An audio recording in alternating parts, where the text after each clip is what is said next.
J.K. Rowling, Harry Potter and the Philosopher's Stone. Chapter 1, The Boy Who Lived. Mr. and Mrs. Dursley of Number 4, Private Drive, were proud to say that they were perfectly normal, thank you very much. They were the last people you'd expect to be involved in anything strange or mysterious, because they just didn't hold with such nonsense.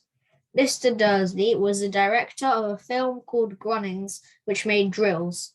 He was a big, beefy man with hardly any neck, although he did have a very large moustache. Miss Dursley was thin and blonde and had nearly twice the usual amount of neck, which came in very useful as she spent so much of her time craning over garden fences, spying on the neighbours.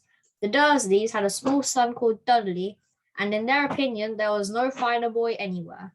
The Dursleys had everything they wanted, but they also had a secret, and their greatest fear was that somebody would discover it. They didn't think they could bear it if anyone found out about the Potters.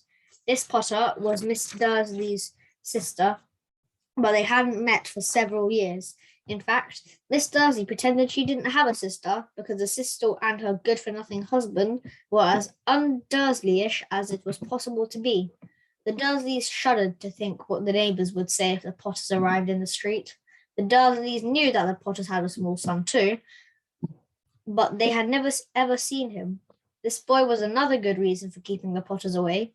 They didn't want Dudley mixing with a child like that. When Mr. and Miss Dursley woke up on the dull grey Tuesday, our story starts. There was nothing about the cloudy sky outside to suggest that strange and mysterious things would soon be happening all over the country.